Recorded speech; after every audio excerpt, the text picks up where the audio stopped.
to welcome all of you for attending.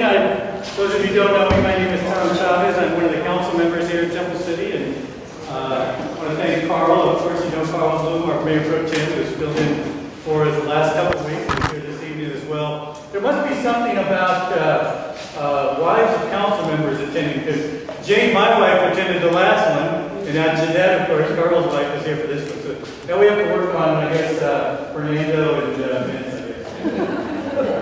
And then, of course, Mayor Sternquist, her husband, will probably put in the next one. But anyway, I'd like to welcome all of you. Again, I apologize for not being here the first two.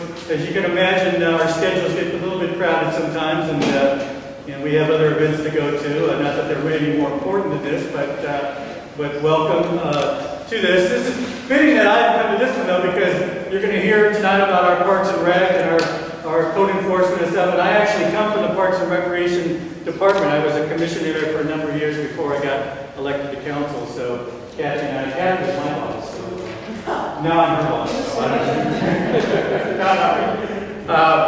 but you know, I know Carl has told you about a little bit of history about this, and you know about that. And, you know, just a couple of things I want to share with you.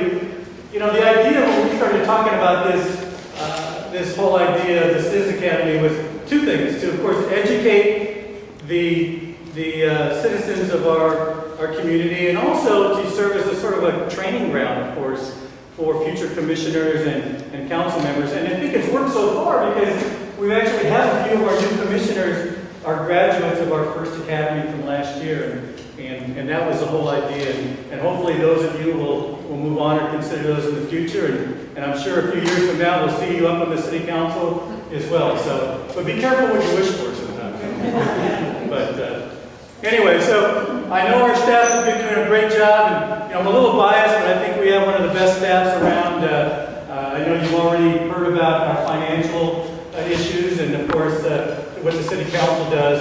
And tonight, again, you're going to hear about code enforcement, our Parks and Rec, our tree commission, or handling how we handle the trees. Of course, Rob's here tonight as well. So I hope you're getting a lot out of it. I'm sure you are, and you know, continue success, and we look forward to seeing all of you in the future. And anytime you have any questions, of course, you can always come and ask Carl. I do want to introduce our city manager. Have you been here before with him? Yes. Okay, so you guys all know Jose, of course, and you're going to get to meet everybody else as we go through the evening. So again, welcome, enjoy, and have a good time. And if you haven't got something to eat, there's good food over here. So help yourself. Have a good evening. Who's going to go first? Okay, wait. I can introduce you. Okay. All right. First of all, we have Kathy Burrows, who is director of our Parks and Recreation Department. And is she going to go first? Okay. And then, of course, we have Robert Sahagan. Robert, what is your official title? Public Safety and Services Manager. Okay, see, that's a lot. I have a hard time remembering that. He's a great guy. Both of these people know their jobs very well, so I think you're going to get a lot. So, Robert Sahagan, turn it over to you.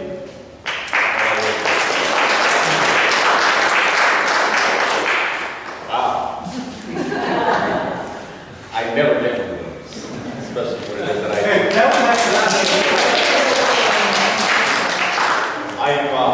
Once again, my name is Robert. I'm responsible for the oversight of the city's, all the city's enforcement activities, which include animal control, parking enforcement, code enforcement. Now you know why I don't get claps. Oversight of the contract with the Sheriff's Department, all your public works, and engineering. So thank you for coming, and without further ado, we'll get started. Today's is about neighborhoods and how it is that your neighborhoods, how it is that the city helps the residents ensure that we keep safe and clean and maintain the quality of life for all residents through enforcement and through public works to maintain safe and high quality of life neighborhoods. We'll start off with neat neighborhoods, and that's our trash collection and our street sweeping. Our trash, why do we need trash service, and why is it in our code that you must pay what it is that you pay to Athens for your trash collection? One of the things that I get all the time from residents is, I don't need trash. I have a business that's outside the city. I take all my trash there. Why do I need to pay actors to come by and pick up my trash? It's a health and safety issue. That's because it's state law that you must have trash service. So that's why you need trash service. Our trash service is unique with respect to you get it picked up twice a week. I don't know what other city does that. You get it picked up twice a week. You get free bulk. You have free bulky item pickup as part of your trash service, and there are no changes in store that the city foresees. But those are the two big items with regards to trash collection. Street sweeping. Why should I care? Well, a lot of what winds up on the street winds up in the storm drains, winds up in the gutters, which ultimately winds up in the ocean. And there are very hefty fines for cities that don't maintain. They're called TDMLs, and I don't need to tell you, because I don't even know exactly. Our Mayor Pro Tem would know. Total maximum daily loads. Told you. Pollutants that wind up in the street, that at the end of the day wind up in the ocean. So it's mandated by state law that we have to sweep our streets. One thing that Temple City does that most cities don't do is we allow you to park there when the sweeper comes by, which winds up happening is you see that snake of the sweeper coming in and out of, going around vehicles. That's going to change. And we've talked about this over the last year and a half or so, but that will finally change, and it'll change by June of next year. Signs will be installed throughout the city.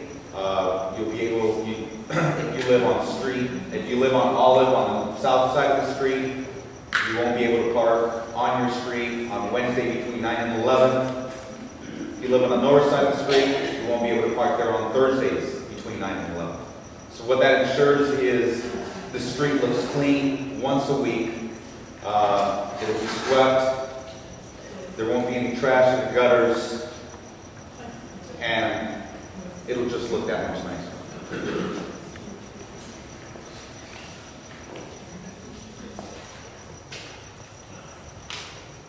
And with that, I give it over to Kathy, and then I'll be back to talk about the things that you really want to hear about, like code enforcement. I think Robert kind of glossed over because he thinks it's corny, but I'm all into corny. If you look on the first page of your handouts, there's the description. This one is entitled Neighborhoods, so we kind of did a little some acronyms, NAN stands for, all that stuff. The B part of it is beautification. And so I want to talk a little bit about trees in the city. Before I go on, introduce we have two of our three-man tree crew in the back of the bright orange shirts. You can't miss them. Rob Cruz is our lead tree trimmer, and Jesus Calderon. We all started because I'm had to find trees like nobody's business. Rob is a certified arborist, so he does a lot of our inspections. The city doesn't have to pay to have an arborist come in when we need to check some of the trees. We have one on staff, which not a lot of cities do, so we're real proud of that. So we're going to talk about in just a few, just briefly, is trees. Why do we have trees in the city? Is it a city tree or is it a tree? Who maintains the city trees? And what do I do if I want or I don't want a city tree in front of my house? So, I think all of you know the city and the residents as well. We take great pride in our beautifully landscaped yards and the city and the neighborhoods. You're going to learn later on, if you haven't heard yet, but probably about 85% of the city is designated residential in our general plan. So I think it's safe to say that trees and parkways contribute significantly to the overall beauty of the city. The first handout that you have is a 3-page, something looks like this. I gave you that because I want you to see how many trees we actually have in the city that are city-owned. We have over 5,500 city-owned and maintained trees that are located either in the parkways, in parks, in public parking lots, and public areas that the city is responsible for. And if you look at the bottom of that sheet, you see that the value of all those trees is over $19 million. That's a huge investment that the city has in its trees.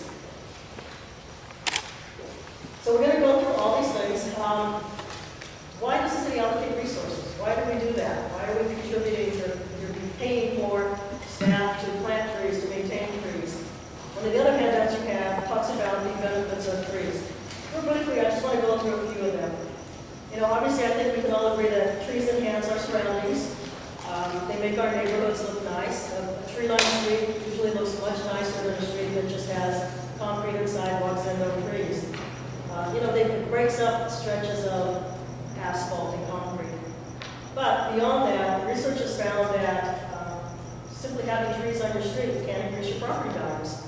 A lot of people will look for tree-lined streets when they're looking for homes. Finally, trees have also been proven, and there are statistics that back this up. It says that trees cool our cities and communities. And according to the U.S. Department of Agriculture, the net cooling effect of young, healthy trees is equivalent to 10 room-sized air conditioners operating 20 hours a day. So if you've got a tree that's shading in front of your house, you probably don't have to run your air conditioner as much as if you don't. So there are a lot of benefits to trees. However, with that being said, the same trees that are such a benefit can also threaten public safety if they're not properly maintained and taken care of. And we're going to go into a little bit more detail later on how the city does that and why we do that. By the way, if you have any questions about what's going on, just feel free to ask. So, who takes care of the trees? Well, going back up. So is it a city-owned tree or is it my own tree? Usually, and this is not the case throughout all of the city, but normally city-owned trees are within 12 feet of the curb line. So you take the curb and you go 12 feet towards your house. If there's a tree in that area, it's most likely city-owned. With that being said, there are some areas that have as small as a 3-foot right-of-way, and some go as far as 18 feet back. So if you're not sure if it's city-owned or it's your responsibility, give the Parks and Recreation Department a call, and we'll look it up and let you know. Okay, so who takes care of these trees? If it is a city-owned tree, the city will generally maintain it. I say generally because there are a few exceptions where trees have either been planted or allowed to grow that the city did not put in, and for liability reasons, we're not accepting responsibility, but those are few and far between. So if it is a city-owned tree, we take care of it. What do you need to do as a resident, though? We ask you to water your tree, to keep the weeds away from it, to not stick things, nail things, and poke things into the tree because they need to be taken care of as well. Our trees, our 5,500 trees in the city, are taken care of by both our city crew that we introduced you to, as well as a contract tree trimming company. We contract with West Coast Arborists, and they mainly do our grid pruning, which we'll talk about in a minute, and some of our larger removals, those kinds of things. Our city staff normally will handle day-to-day operations or emergencies. In fact, the crew was out, I think it was Sunday night, and again Monday, which is their day off, because a large limb came down and was blocking the driveway. If we had to call West Coast Arborists out, first of all, it would take them a long time to get here because they're in Orange County. But secondly, they're going to charge us a lot more than we pay our own tree crew because they'll be called out on an emergency basis. So our staff handle day-to-day issues. Rob does a lot of inspections. We get a lot of calls from residents that either want to know what's wrong with the tree, or I think it needs to be trimmed, or I think it's dying. And so we will go out and look at all those on a daily basis. So I mentioned briefly a few minutes ago, grid pruning. What exactly is grid pruning? Any ideas?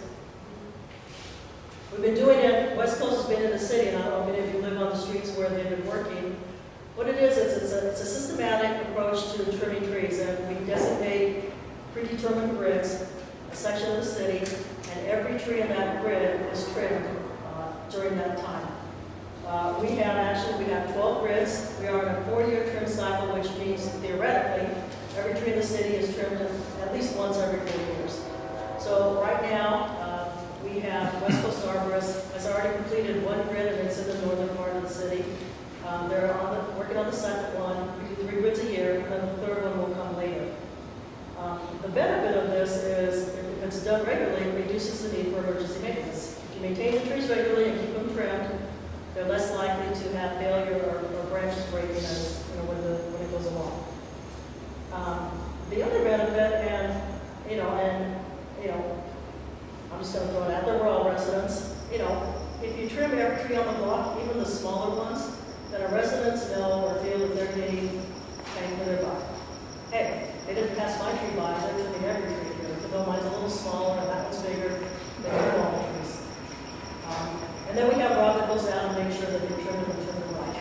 that's another part of his job. So, we're already talked about the one-year term cycle. We talked about emergency services. Okay, so what do you do if you want a tree? Or if you don't have a tree? You know, let's say you don't have a tree in your front yard and thinking, man, I would love to have a tree as well. I don't have my air conditioning all the time. I got news is, there are a couple of requirements. And, you know, again, if we have a resident who asks if they can have a tree planted here, well, we'll go out and he'll check the location because there are some areas where trees are not going to work. If you don't have enough space between your water meter and your gas meter, you don't want to put a tree in there because it's going to mess up that. You've got overhead utility lines. There's some types of trees that can go there, but there's some that you can't. And, you know, one of the first things when I took over trees a couple years ago, the rock kept pounding in my head, and I think I've got it now.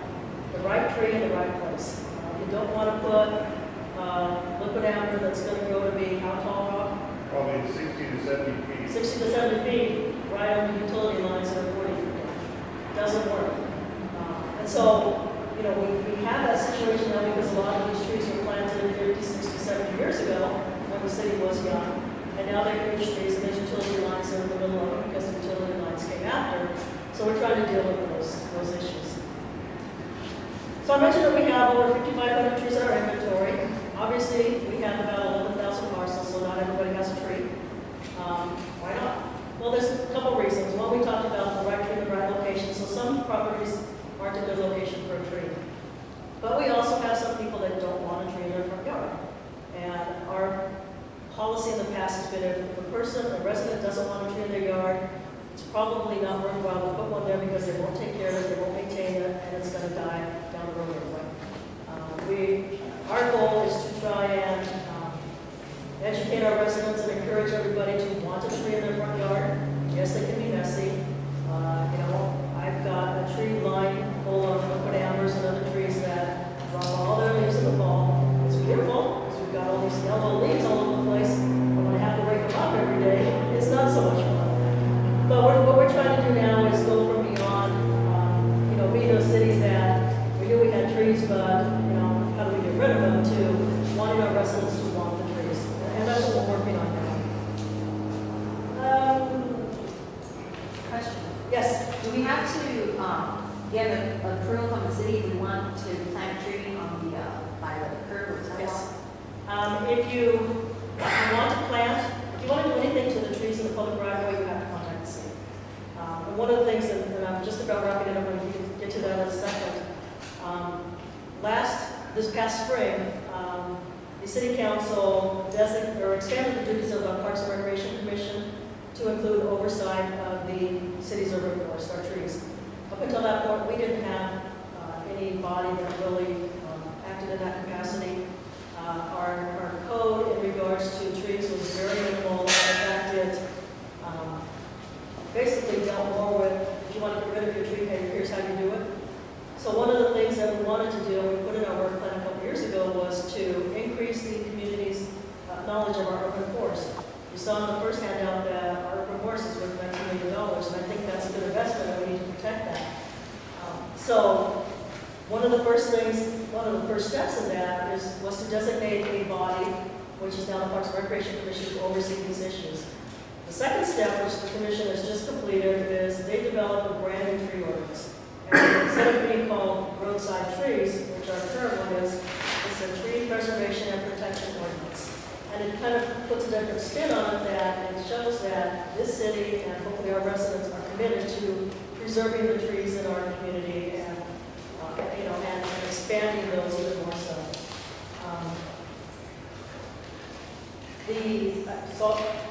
The commission did approve that ordinance at their meeting last week, and we're expecting that to go to City Council for consideration. It will be a public hearing, probably the second meeting in November.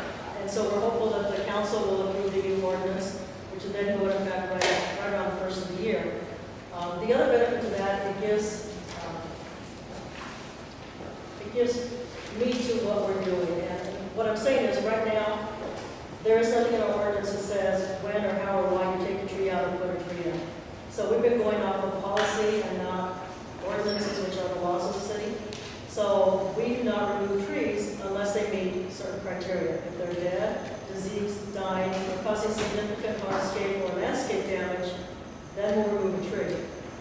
But for the most part, if somebody says, I don't like this tree in my front yard anymore, it's dirty, it's messy, it attracts birds, we're not removing it.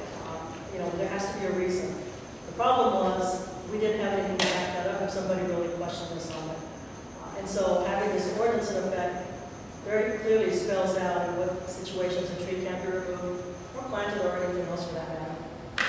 The only other, just in passing, and just to mention this briefly, the only other situation where we remove a healthy tree that's not causing problems, and these are rare exceptions, if a resident has, if there's a medical condition, in other words, they have an allergy or there's something to the tree that's there, which happens on occasion but not too often.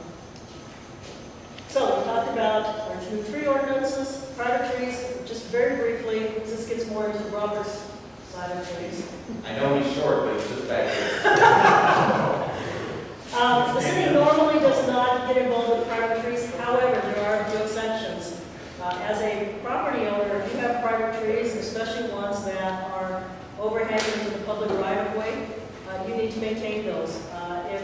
If a private tree is blocking a street sign, is impeding traffic, is in the way of people walking, we will first contact the property owner and ask you to trim it. If it doesn't happen, then we are authorized to go in and trim that tree. But that's normally the only time that we get involved in private trees. And when you do that, when you go in and trim the trees, do you build a property over that? We have done in the past. However, our new ordinance does have something in there that would allow us to do that. Otherwise, there's no, Right. They're going to say, hey, you trim it, I will have to. Exactly. Exactly. I would do the same thing. I should mention that normally we don't go on the private property unless we have to. In other words, if there's a tree in the backyard but it's hanging over, we'll trim it up to the property line. We're not going to go in and trim the whole thing. So, how many of you remember the windstorms we had in 2011? Robert remembers really well. I think we all do. I lost half my roof as well. Before I get on to that, this is just a table to show you the top trees we have in the city. Just a lot of this is on the first handout you had.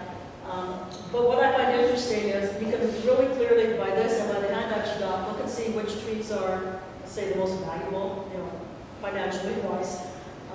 So we have a lot of American sweet gum liquid ambers. If you don't know what they are, they're very fast growing trees, which is great because you plant them and they get really large. They're the ones that drop the little sticker balls and a lot of leaves. We have slowly been getting that used to be the number one tree we had in the city, but that is gradually declining because we don't plant them anymore. They're not good street trees. They're susceptible to breaking, limbs breaking, and so they're just probably not the best trees to plant anymore. Even though they are fast growing, so they provide a lot of shade. We are planting more crepe myrtles because of our overhead wires. They fit under the overhead wires. They don't get that tall. So, you can look and see we do have a lot of oak trees, but not a whole lot. But if you look at your oaks, like the holly oaks, the value of 275 is 1.3 million versus 500 crepe myrtles is only 700,000. So obviously, oak trees are more valuable, let's put it that way. So I just thought this was an interesting little chart to show you. Do the ficus trees on Las Tunas fall into other? Ficus trees fall into other. We don't have that many throughout the city. We have one in Las Tunas, but there's not a whole lot of, as far as I know, around residential ficus trees. Can I ask a question to you or maybe Rob? It's a mess out in front of my store, and I'm wondering, is it cyclical or what's happening with these ficus trees that it's making such a mess this year? Well, there's two things. One, they do drop their seeds different times of the year. The second thing, we decided to let them grow more because we had a lot of requests from residents that wanted more shade in the downtown when they were walking. So where in the past we would trim them twice a year and they would be very up and down perpendicular, not a lot of shade, we wanted to basically allow them to grow more to provide more shade, which is what we were being requested by our residents. But because of that, they do drop a little bit more. Right, Rob? Yes. Yeah, Rob, well, Few signs, we're ready to go out, try to selectively clear some of the signs and raise them up. That's one of our projects that are coming up. After we do we put the lights on for the lights on businesses. And Rob just mentioned, before I wrap up real quick, the tree crew also does other things, these other duties as a sign that everybody has in their job. They also will put the flags up and down along Las Tunas we put them up before Memorial Day and take them down right after Veterans Day. So they do all that along Las Tunas. They also kind of help out with the Blue Star banners if they're down and need to be replaced. They work with that. They also put up street banners, the ones you see across Las Tunas, because we have a big bucket truck. They go up and put the street banners up. And what Rob's talking about, our holiday event, Lights on Temple City, is coming up beginning in December. I'll put a little plug in December 6th. But we put lights in the ficus trees on Las Tunas between Kaufman and Cloverleaf.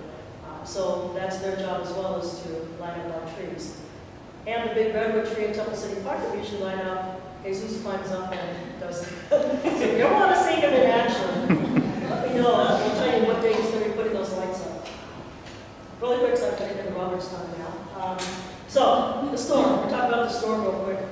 The last handout you have is this little pie chart, and I guess it was, I don't know, we didn't plan it that way, but that didn't work out really well.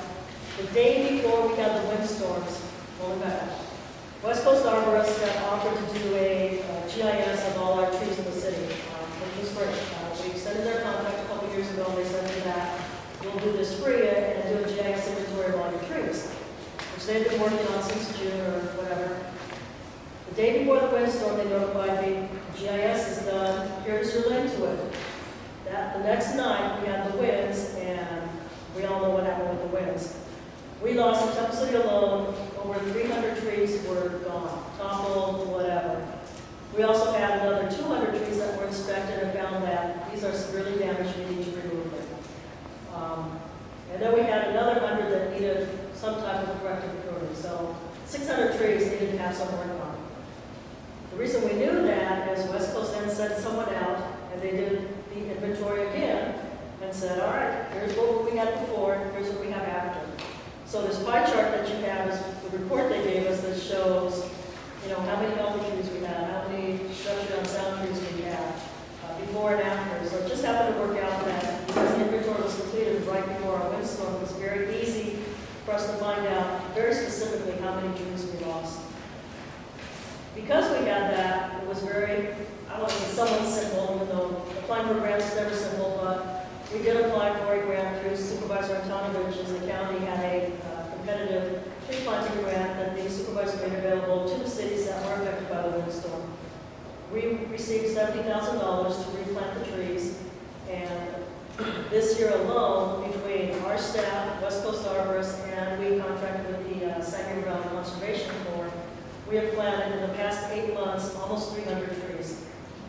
Now that may not seem like a lot, especially when some cities do 60 a day, but in Temple City, the normal in any 1 year period was probably 50 to 60 planted. So in 8 months, almost 300 trees were planted. We're trying to get our urban forest back. We lost a lot in the windstorm, but we have most of our trees in Temple City are mature trees. One of the things we're trying to do is remove as needed and replace, so we're continually replanting our urban forest. If we waited until every tree in the city died and then replanted all of them, we'd have baby trees all over the city. So, as I wrap up, after we're done tonight, our tree crew, one of the items that the council approved in our budget, which really has helped with our working for our production, we have a new chipper truck. What they can do is throw almost the whole tree in and it'll chip it up very quickly instead of having to make smaller pieces and all the logs somewhere. It'll chop up a small tree, somewhat medium large trees if we do it. So they're going to get that going after the event. We're going to give you some bags of mulch. What we do now, after the guys chip up the trees in the chipper, we put it in a bin out there, and our park maintenance guys take that out to the parks and use that in the flower beds in the park. So we're keeping our trees in the city, even though they may not be in the same shape that they were before. And finally, I don't know if any of you have been to Temple City Park lately. You may have noticed we have a wood carving at the southeast corner of the park. This was a result of the windstorm. We had a huge, probably, I don't know, 100 and some foot Theodore cedar tree there. It had been planted actually by the Women's Club of Temple City some 80 years ago in the park, and we had to take it out. And we had a few residents who were saying, don't take the tree out. Well, because of liability reasons, we had to take the tree out.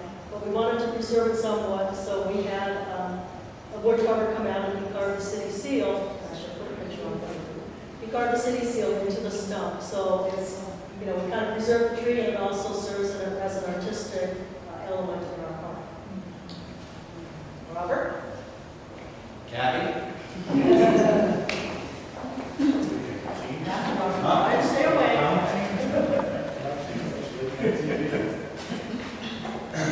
So as part of it, as you know, future council members and commissioners and community leaders, community preservation, i.e. code enforcement, is most of the calls that I get are related to community preservation, code enforcement, because ostensibly you're telling someone to do something with their most valued asset, not their car, but their house. I'll start off by introducing our community preservation officers, which are right back there dressed in all black. Jonathan Aceves to the right. The one that's my size is Jillian Nunes. And Viet Tran, who is the community preservation supervisor. And we have Shan Lim, who is a parking control / community preservation officer. I'm going to talk about, amongst other things, I'm going to talk about phase, which is the city's way of addressing community preservation in a systematic way, how phase works, why it's important, and why it was so great that we got on board. Code enforcement versus community preservation. Everybody knows the word code enforcement has some negative connotation to it. We're enforcing the code, we're enforcing the code, we're enforcing the code. But really what we're doing is we're preserving your community. The city gets, a lot of calls that I get is, you know, I'm being picked on. You can't tell me how tall my grass should be. You can't tell me that I need to repaint my house because there's no more, it's weathered and there's siding coming on. The city's most valuable asset is its housing stock. People move into Temple City because of its housing stock, because of the way the streets look and its neighborhoods look. The city just recently sold a house for $1.7 million. People are buying the dirt in the city of Temple City for $700,000 to build something else. It's the housing stock, it's the neighborhoods, it's your streets, it's when you turn a corner, being able to see maintained parkways, brand new signage, striped streets, and as they drive by, nice houses. With nice houses, nice streets, and good neighborhoods, you have less crime, and this is part of another Citizens Academy, but there's a reason why the city of Temple City is the 42nd safest city in the country. So that's why we changed the name from Code Enforcement to Community Preservation. We're here to preserve the community. We're not here to enforce anything. We want the voluntary compliance. We don't want to have to write a citation because at the end of the day, we don't need the residents' $100 because $100 is not going to do anything to your 4-foot-high weeds. They're still going to be there. We want to let you know. One thing that my officers always do, and it happens in other cities, is residents walk in and say, "Why are you giving me this citation?" The last thing that any resident should ever hear is, "Because it's in the code." That's unacceptable. We need to explain to you why it's in the code. It's in the code because we want you to maintain a high standard of living that you don't get in some of the surrounding cities around us. So the shift in thinking was, let us educate the residents, behind the thinking or behind the reasons why it is that we want you to have well-maintained homes as opposed to just ordering. It engages the residents and the public rather than confronting them. If we can come to you and say through, and I'll talk about phase in a minute, and say to you, by doing this, that, and the other, your property values increase, safer neighborhoods because there'll be less crime, and that we don't have to write you a citation, everyone wins. Focus area systematic enforcement, which is the way the city systematically addresses each neighborhood.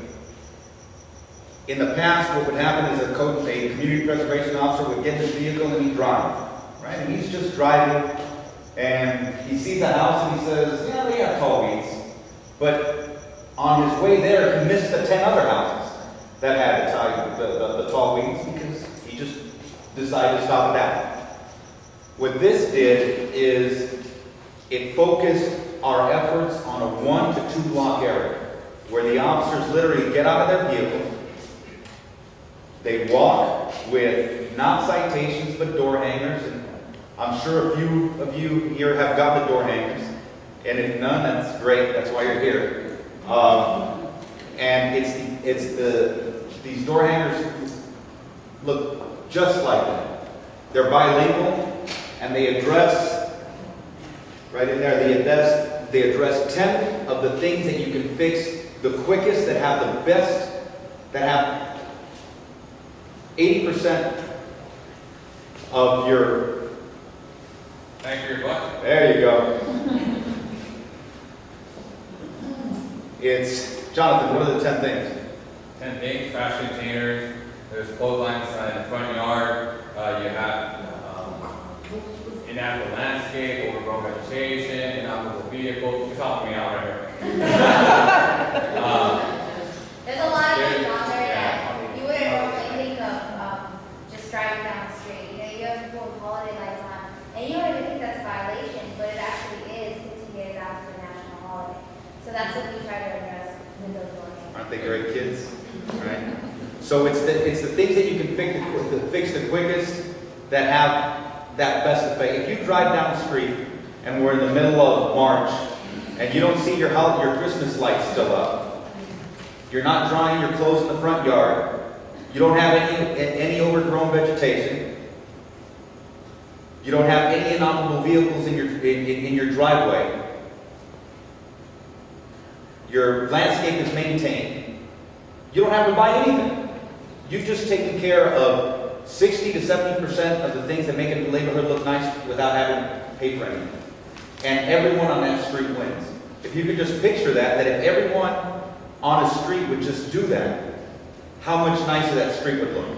So that's what we do with Phase, is they get off, they look at every property, they stand right in front of it, they look at these 10 things, and it says right on it, this is not a citation, it's just letting you know that these are violations and we're going to give you 2 weeks to do it on your own. Then after we come back in 2 weeks, we'll still be nice, but it won't be that nice. This program has yielded a 75% voluntary compliance rate. What it means is people have a great sense of ownership in the city, more so than in any other city. And it's also expanded into the commercial corridors. One thing that I've heard from people is there's something different about Las Tunas. I can't really put my finger on it, but there's something different. And if you really take a look, you'll see that the signage has been replaced. Businesses are removing the blinds, right? They're maintaining their facades, and you really don't see it until you walk it or you're actually looking for it, but you know that there's something there. So, in essence, what we're doing with Phase is we're saying, residents, you do your part for your neighborhood to look nice, and then we're going to do our part. And our part is going to be, we're going to come in behind these guys, and we're going to make sure that your signs get replaced and your street gets restriped. You do your part, we'll do our part, and everyone wins. The H, because H was in neighborhoods this way. So we'll call neighborhoods hub, and then we'll wait until the end on this one. Dogs and cats. Why the shift to Title 10? Before I get there, I'd like to introduce Sergeant. Chris, what's your last name? Bias. Sergeant Bias with San Gabriel Valley Humane, who is the sergeant in charge of the officers for San Gabriel Valley Humane. Why did we go to Title 10? Title 10 is the LA County ordinance that regulates animals. We adopted their ordinance by reference, minus a couple of things there. One thing that wasn't explained in that our ordinance or our regulations within our municipal code were severely lacking was vicious animals. It's not that big a problem in Temple City because we don't have a lot of pit bulls, but we do have dogs that run astray, that do bite people. And in Temple City, there was no quarantine measures for that animal once it bit you. It was a civil matter, ostensibly. Title 10 addresses that. It defines what a vicious animal is, what that animal has to do, and what has to be done to either the owner who let the animal out or wasn't responsible for the animal. And there are mitigating measures on how to take care of that. Why should you care? Well, there's new regulations in it. And I'm happy to say that although initially they weren't received all that well, with time I think residents have begun to see the value behind it. The regulations require that all dogs must be microchipped and spayed and neutered. I just talked about the ability to impose restrictions on vicious dogs, but that was the brunt of it. We need to control the stray population within Temple City. Although, as Officer Tobias would attest, a lot of the strays don't come from within Temple City, right? They're illegal aliens from Rosalie, from El Monte. I don't know if that was the right word, but they don't come in. They come into Temple City. They're coming into Temple City, and then we have to deal with them. What the city aims to do is to ensure that the animals that are within the single-family residences and or the housing units within Temple City are microchipped and spay and neutered to control that to control the stray population.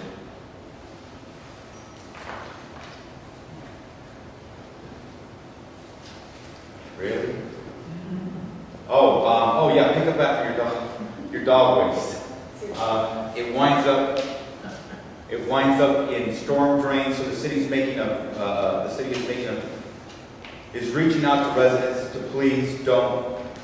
We're giving away baggies in the shape of a bone, I think, that are at Temple City Hall. So if you'd like to come by, it's a great little thing. I'll actually have some at the next Citizens Academy that's what we should have brought today.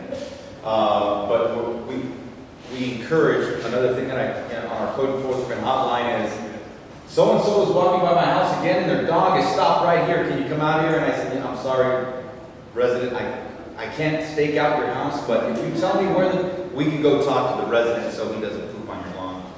Question. Yes. Regarding dogs and mating dogs. Yes. Is there a limit as to how many dogs a household can have, and what do you do with dogs that just bark all night long? There is a limit. There's a limit to 3 total animals, whether it's 2 dogs, a cat, a paratrooper, and a paratrooper, 3. And there are provisions within Title 10 to address nuisance animals. All you would do is come in to City Hall or call City Hall, and an animal control officer will go out. It requires that we declare it a public nuisance, or you, according to Title 10, or you get more than, I believe it's 5 signatures from 2 signatures. 2 signatures saying that it's a nuisance, that it's barking all night. Very simple. And that provision in Title 10 is a provision that we didn't have in our code.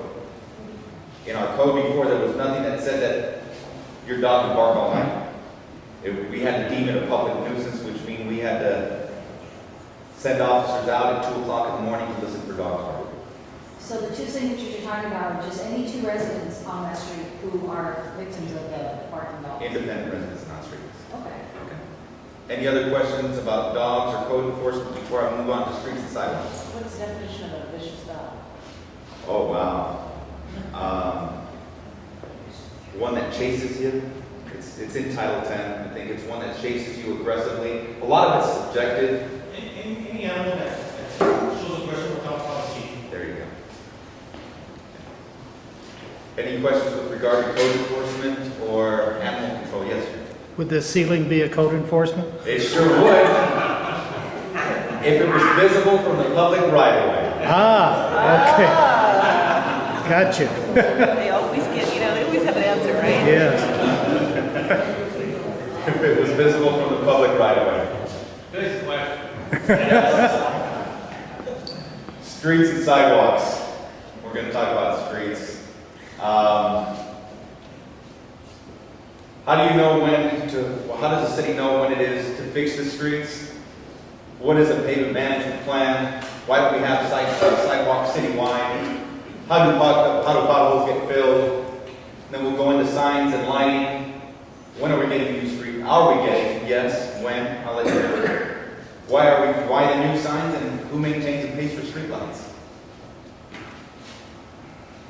The city just completed a new pavement management plan, which there will be a special study session on the 29th of October in which staff will present to the City Council the findings of that pavement management plan. In the pavement management plan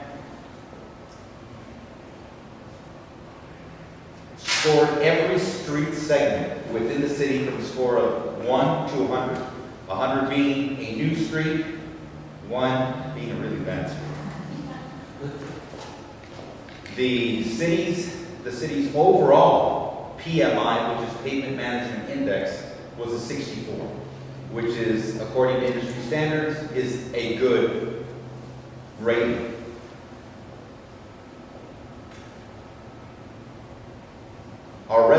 That was broken down into 3 sections: commercial, arterial, collector, and residential. Our residentials weren't up to par. Our residential scored the lowest at a 52. The city is going to present to council a 6-year plan in which to maintain and resurface all streets within a 6-year cycle. When a plan comes in, most people think, or when a plan gets, when a pavement management plan is done, most people think, well, my street's at 20, it's going to get done first. That's conventional wisdom. And when in reality, that's not the case. And if you're ever driving around one day and all of a sudden you see a new street being laid, and you said, what the heck, this street wasn't that bad. Why are they fixing it? And my street is full of potholes, and they're just patching the potholes. In order to maintain a street's life expectancy, streets that are in that critical stage between a PMI of about 70 to 50, if you don't work on them within the first 3 years, they'll deteriorate in 3 years to be at a 20 stage, which means that you'll have to tear up the entire street and put a whole new street in. Or we can fix that street right then and there with an overlay of slurry seal, and now that street will go on for another 10 years. And that's just for you to know, as future leaders, for you to know, so why it is the city, or when you see crews out there working, why it is that they're doing that street as opposed to another street. Another thing that you might see out there is you might see that your street isn't in the best of condition. That you'll see the city out there patching the potholes, and you see a commercial street being overlaid or being worked on. There are certain funding sources that are either county or state where you can only use that money on commercial streets. We can't use them on residential streets. Residential streets are typically fixed or funded by the city's general fund and not by, I don't know if you learn about Prop A, Prop B, Measure R in your first, but those are, or gas tax, those are funds that come in from either the state or the county that are for streets, but they can only be used on your commercial streets. Subsequent, yes? Who determines the PMI? Is there an engineer? There is. Part of the plan was to send out, an engineer goes out, they look at deflection, they do coring, and they do a visual survey of every street segment in the city. So is that somebody from our bigger, or is that somebody, an outside firm? And you go It's an outside firm, Harrison Associates. You do it like yearly or how often? It's supposed to be done every two years. An update is supposed to be done every 2 years. Subsequent to and on our new city website, you'll be able to log on to the city's website and see what your street segment was rated. Because the report isn't final, I can't bring that as a handout to you, but I'll be back to see you during the Law Enforcement Citizens Academy, and I'd be more than glad to bring that out. Sorry, so then the 64 is that, what year is that? Is it this year? This year, the 2013, was a 64. And that's an overall average.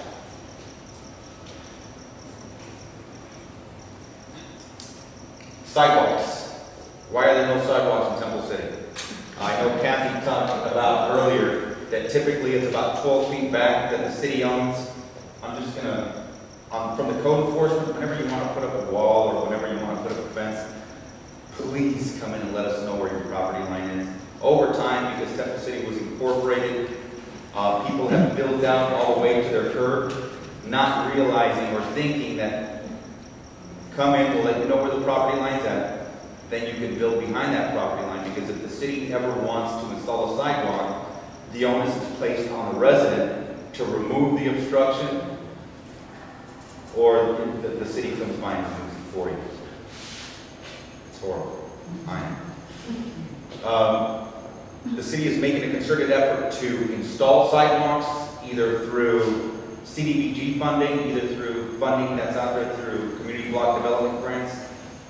But when you think about it and you say to yourself, we have 140 miles of parkway. That's a lot of sidewalk. We have 70 miles of city, we have 140 miles of parkway. That's too much sidewalk, but we have to start somewhere. And the way we're starting is in conjunction with any city improvement projects, safe routes to schools, roads need, Las Tunas beautification enhancements, and any residential development. I just had a resident that came to me, or a contractor that came to me and said, you guys are ordering me to put a sidewalk that leads to nowhere on my brand new house that I'm going to sell for $1.6 million. Why should I put a sidewalk there? And I told him, well, we got to start somewhere, and you just happen to be the one.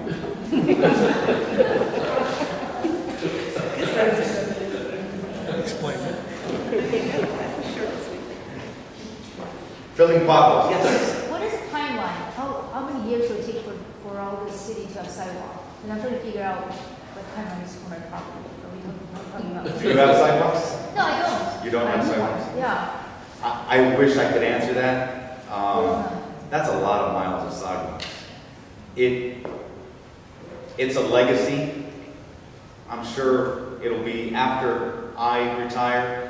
But you have to set the legacy now to continue over the next 20 and 30 years. But it's not going to be overnight, but the city had to make that effort to start somewhere. And that somewhere, that point is now. I couldn't tell you, I can tell you that the way development is going with the city right now, there's a lot of new development, more so actually the third highest in LA County with regards to development. People just love Temple City. They want to come and live in Temple City, and anytime they want a new development, they have to put in a sidewalk. We're putting in sidewalks as part of safe routes to schools. So if you live around a school, you're going to get a sidewalk sooner or later. Yes. I'm sorry. So I really can't answer, but I can tell you that we had to start somewhere, and we're starting now. I know it's not much. How many ADA ramps did you put in this year? Oh, ADA ramps with regards to sidewalks. Part of safe routes to school and community block. Community block ramp. Yeah. We put in 94 ADA ramps, and we're putting in more. Right? And the ADA ramps are crucial. One, because they need to be out there, and two, because we have to be mindful of persons with disabilities. So, yes. I want to make sure I understood you. We're third highest in redevelopment in LA County? In valuation. How come we're not publicizing that? Assessed valuation. It's getting close to the end of the year, so we are. Robert, you have an answer for everything. I love it. I don't know about that. I'm light on my feet, being that I'm only 4 feet light. So, yeah, yes. Not that you'll have residents jumping at this, but have you considered, like, let's say, for instance, if she wants a sidewalk on her property sooner than later, can she come to the city and say, would you guys entertain the idea where we split the cost to do this? We've talked about it. We're just not at that point yet. I'm sure that at some point we will be. We're just not there yet. Yes? What happens if you have a tree, big tree right in the middle of the Right in the middle of public right away? In the public right away? That 10 feet, right in the middle. Do you have no room for the sidewalks? Right. We'll figure it out. There's always a way.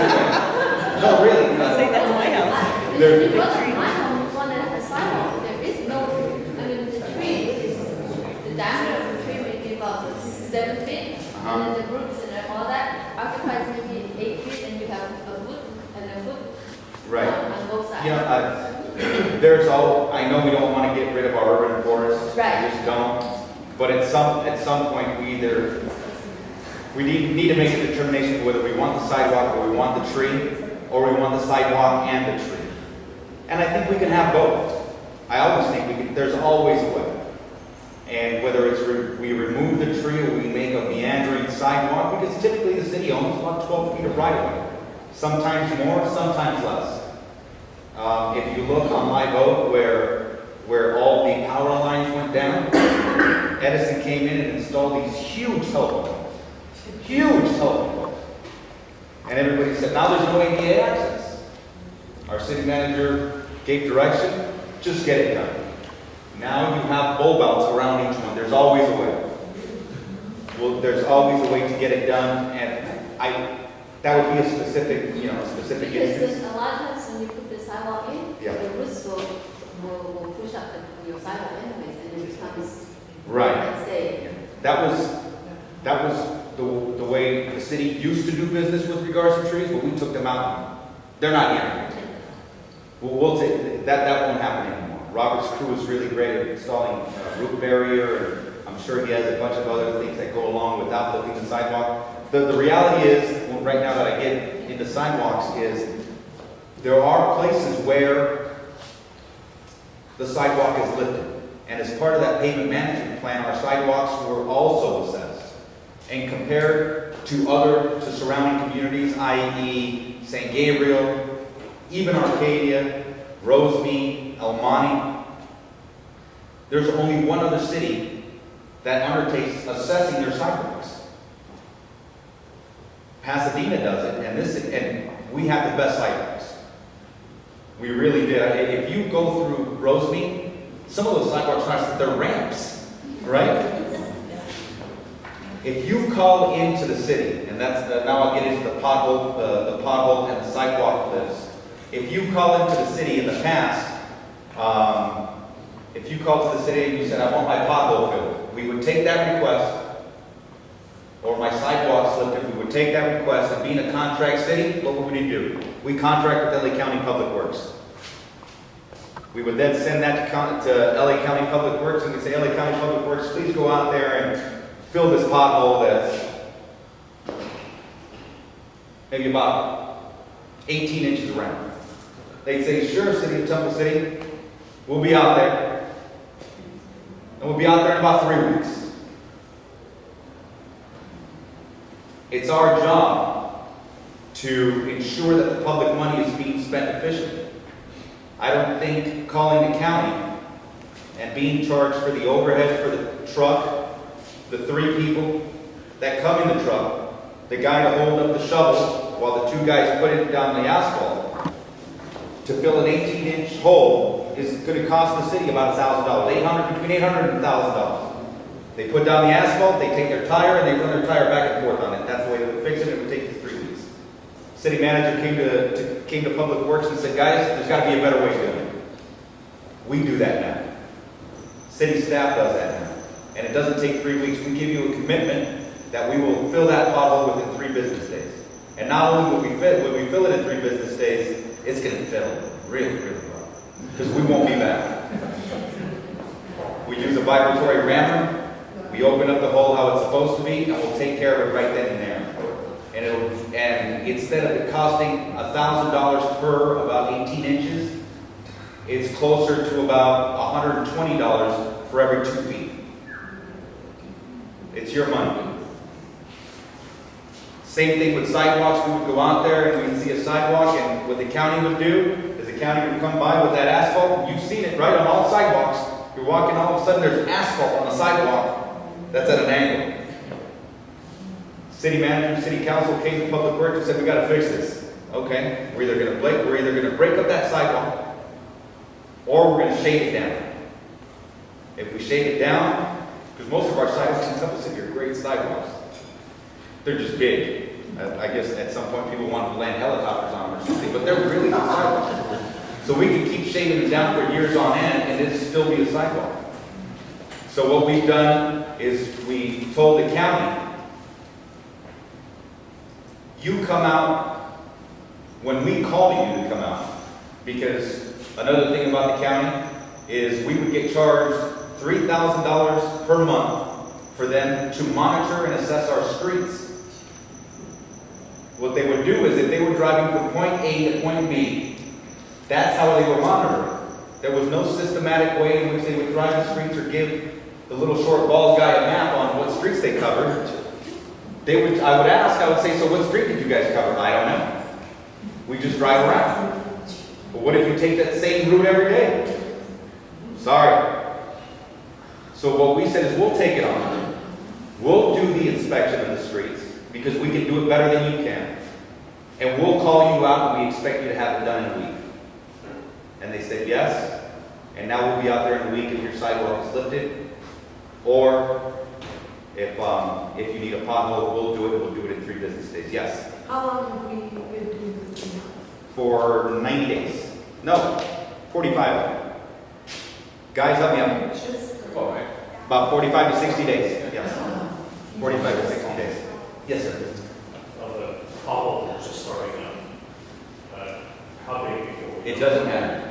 You can call us at any time. Actually, we want you to call us the second it starts up because then you have the deflection and the alligatoring, right? And it's the start. And a lot of the streets that have that PCI index of a 20 that are already failed, that's all we're going to be able to do in the meantime while we address the ones that are at that critical stage, at that 50. We want those to live 10 and 15 years longer.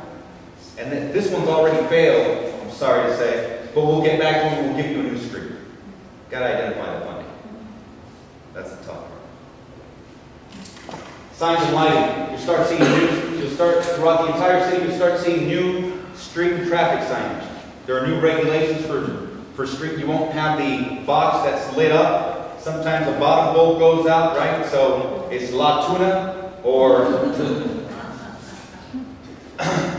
So those boxes are going to go away. City Council just approved a new city logo, not a city seal. 2 different things. You have the city seal, which is never going to change, but you do have a new city logo. They're going to look great. You're going to put up Temple Cities in Arcadia, and Arcadia's just going to look horrible. They're going to look great. And they're going to meet all the regulations set forth by the state with regard to high reflectivity. Right now, if there's a light that's out and you're driving, you don't know what that street is because the lights were down. We don't know. We failed ESP in high school. We can't tell unless we're driving by at night. They'll all be high reflective now. They're going to look great. And Arcadia's going to say, Temple City, you're beating us. Now that's right. Thousands of new signs will be installed. There'll be signs up everywhere. There'll be brand new street signs. And those are the street signs that are in the residential areas that do have new size requirements. And commercial signage, which, like I said, are going to look wonderful. The city doesn't maintain the street lights. It's a combination of, even though we own the pretty lantern ones, we don't maintain them. We have the county do that for us. And everything else is maintained by Edison. If you see a street light that's out, you call City Hall 626-285-217. Wow. 2171 extension. What's Johnson's extension? 2333. There you go. 2333. And she'll take it down and we'll get that street light fixed. Sooner rather than later. You pay for the property tax assessment, pay for the energy costs related to your street lights. You're paying for them. You should have them lit. Having lit street lights cuts down on crime, increases visibility. So if you ever see one that's burnt out, please let us know. The only thing we'll ask you is the street, and if it's an Edison pole, there'll be numbers on the side that always begin with E. Give us that number, we'll let Edison know, and we'll follow up. Before I get to that, before I hit the end there, I want to let you know that starting, most of you use, I don't have my phone with me, most of you have either Android or iPhones. Starting in about 30 days, you will now all be able to carry your phone with you, download an app from iTunes or from the Android store just by entering Temple City. And on that app, let's say I was on the street or you're walking down the street and you're in front of your house, you'll be able to hit that app, open it up, and it'll say, what type of service are you requesting? It will be a drop down and say pothole. I'm not kidding. You'll enter pothole. You'll take a picture of that pothole and it'll GPS exactly where you're standing. You set up your account once, it'll come straight to the city because we'll get it, and it'll be for potholes, for trees, for lifted sidewalks, to tell us that your neighbor is keeping their trash next to your front door all day for code enforcement. And it'll all be GPSed. You'll get a tracking number that stays on your app, that stays on your phone, letting you know. Every time that we work on it, we'll update that status, and when it's closed and it's fixed, you'll know it's fixed. You don't have to enter an address if you don't need to because it'll be GPS. And you'll have somebody on it. And that will start in about 30 days. Remember I told you we were going to go back to the H's really quick here. I don't have a bunch of nice toys like Kathy does, but our hands-on exercise will be there's going to be a sign-up sheet back there where you can learn. We'd like for you to go on a ride-along with the community preservation officer. Learn the process in which cases are handled. Survey the neighborhood for code violations. You can observe and assist Jillian or Chan or Jonathan. It'll mostly be Jonathan though. He'll talk a little bit too much. Just tell him to talk to you in things. And he'll ask you, and you'll proactively identify code violations and initiate a case. And you can sign up with him. There's certain dates blocked out. Jillian over there is holding the sheet. If you'd like to do that, we'd love for you to come out and learn how community preservation works, what it is that they look for, how it is that they treat residents, and what it is that they do. And Kathy also has a sign-up sheet. If you'd like to go on a ride-along with Rob, what are you guys going to do out there, Rob? He's trying to do tree inspections. You guys are going to climb trees.